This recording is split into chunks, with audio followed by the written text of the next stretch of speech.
The rearrangement, this is where aspects of the labyrinth will be rearranged based on the heroic actions of the heroine.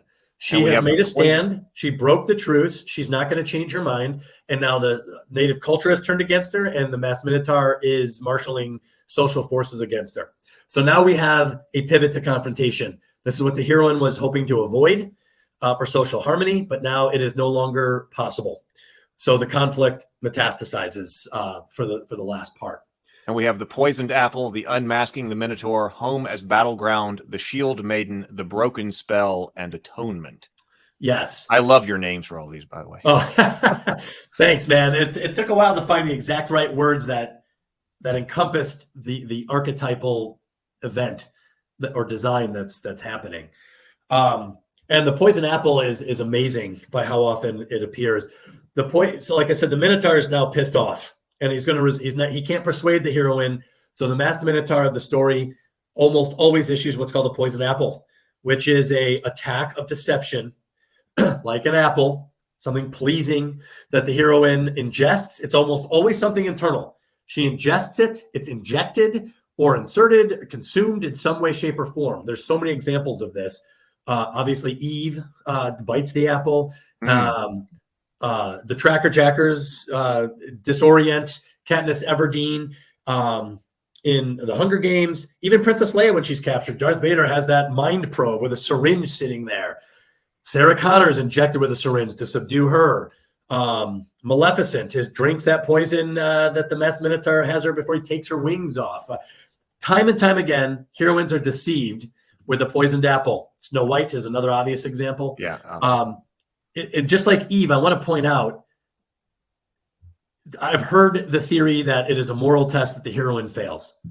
I disagree with that. I think it's vital to understand that the poisoned apple is a weapon and it is an attack on the heroine. And it's premeditated and it's an attack of deception.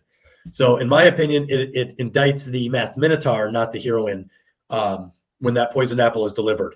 And this is meant to capture the heroine, and she is captured quite often with the poisoned apple. Secondly, and we can get into this in depth later, the masked minotaur always attempts to extract or remove the heroine's sacred fire, whatever that symbol is.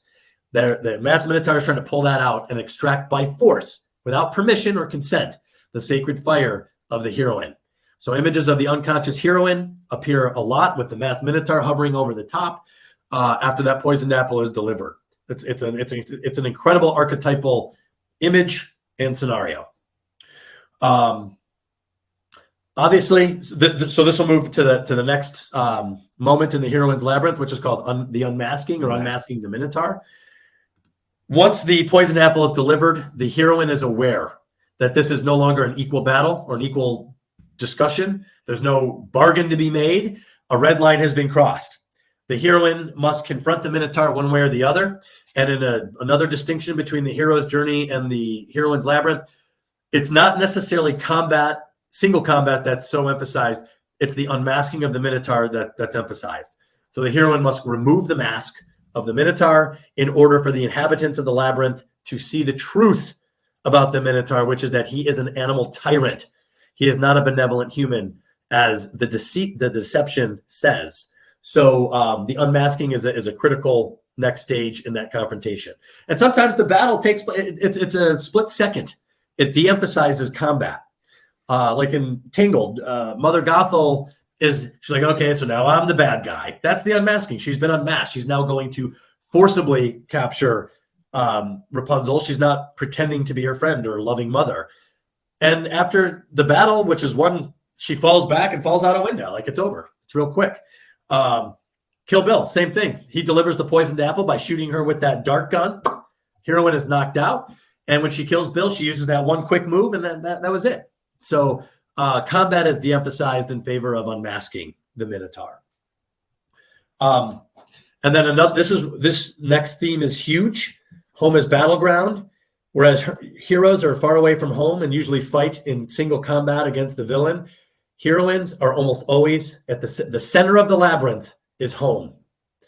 They tend to be fighting at home or in a home-like environment. And I think that this has incredible archetypal power because it's an invasion of the inner sanctum, a place of safety. Again, Rapunzel, she starts in that tower, and the final battle is right back there in that tower. The safe havens of the native culture are invaded by the masked minotaur of the story, and this is terrible because there's no retreat. The safest places are, the sanctuary is compromised. I think of Sarah Connor in The Terminator. Not only does the Terminator invade her home, he ends up storming a police station, the safest place Sarah could be at. There's no safe haven for her. He comes right in there. So this is horrifying. And when I said earlier that the horror genre is heroine central, or it follows the heroine's labyrinth, how many horror stories take place inside of a home or residential abode? All of them. I mean, damn near all of them take place in a house. So the home as battleground is a pretty powerful theme in the heroine's labyrinth because it says an awful lot about where evil can be and how close it can get to the safest places, even in our native culture. And you'll find this throughout heroine-centric stories. Home is battleground. Three more. The Shield Maiden. This is one of my all-time favorite themes in the heroine's labyrinth because it's so recurrent, it's so stunning, and it's one of the most heroic moments in all of fiction. And I literally sometimes I get excited when I see it now because I'm like, God, I know what's going on. The Shield Maiden is a moment in stories where the heroine physically interposes herself between a defenseless person and the masked minotaur of the story. She becomes a human shield between the forces of brutality and the forces of defenselessness. And it doesn't even matter if she's trained for combat or not. Heroines do this in story after story after story after story. It's pretty profound. Ripley famously does it. That's why I'm wearing her shirt. When she confronts the Queen Alien, she gets in the loader and fights him off. The other thing about the Shield Maiden is that the defenseless life shares the battlefield with the heroine. That's something heroes do not usually have to deal with. When Luke is fighting Vader, it's him and Vader. There's no second person that he's got to deal with right there in the battlefield. Heroines do this all the time. In the Frozen, she turns herself into an unbreakable block of ice with the person behind her and Prince Hans, the masked minotaur, in front of her. The amount of examples is stunning. Let me just find it. Wonder Woman, her famous scene. She comes out and the German army opens fire on her. She's the only one. The good troops are behind her and she stands there with the shield. Her legs are buckling. She's the only target on the battlefield. She stands in front of them. In Infinity War, there's a great scene where Thanos is about to get the final Infinity Stone. He's storming in. He's batting aside Captain America, and Vision is laying defenseless on the ground. He's the last Infinity Stone. But the Scarlet Witch jumps in front of him, and she fires her like chaos magic, and he comes storming through it. It's a perfect image for the Shield Maiden. She's blocking brutality, encroaching upon her as she physically imposes herself to try to protect Vision. So you see this all the time, and it's stunning. It's in Everything Everywhere All at Once. Conan's mom tries to stop Thulsa Doom. She has an unfortunate end, but the Shield Maiden is a spontaneous moment where the heroine blocks the masked minotaur, basically by saying, "You're not going a step further. I'm the line. I'm the red line, and you will not cross it." It's a pretty heroic moment in stories, and heroines do it all the time. I love that. I love that. The Shield Maiden. I can think about tons of different times where that's the case. Yeah, even if she's not physically powerful. Once you know what to look for and you see it, it's like, oh my God, like there it is again. The heroine is the red line. She is not letting that guy past. And it sets up it's a pretty tense moment in the story because oftentimes the heroine's overmatched physically, skillfully, and everything, and she doesn't care. She does it anyway. And then for the sake of time, because I know we are pushing it, the last two are a little self-explanatory. The Broken Spell. This is where the Minotaur is unmasked and the cult of deception is broken.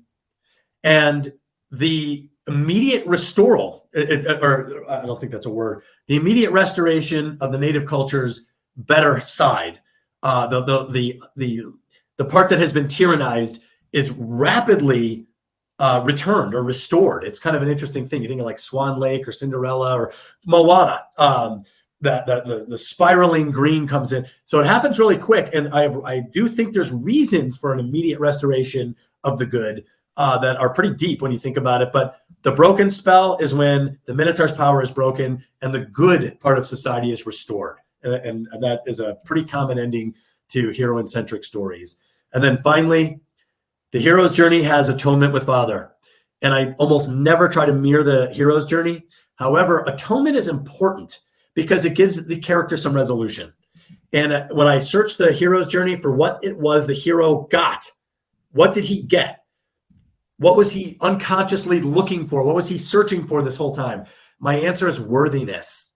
The hero wants to be worthy. It's almost as if his mantra is, I am not expendable. I'm not expendable. I'm valuable. I'm worthy.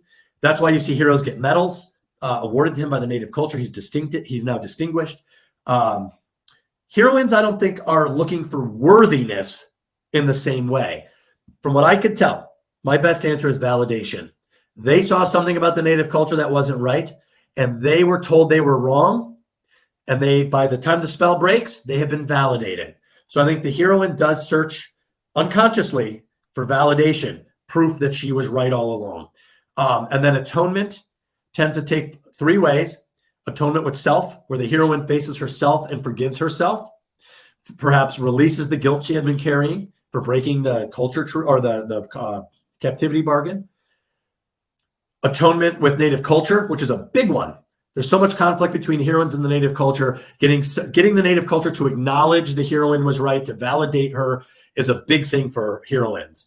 And then lastly, atonement with mother. This one is shockingly rare. Mother figures are almost removed from a lot of heroine stories. However, I do think this is going to be more prevalent in modern and future stories. But it is very important for the heroine to reconcile with her mother, because the mother, simply by being a mother, is honoring the native culture's claim to her sacred fire for continuity. So that presents immediate resistance from the heroine, who is rejecting the claim of the native culture, and therefore the mother figure.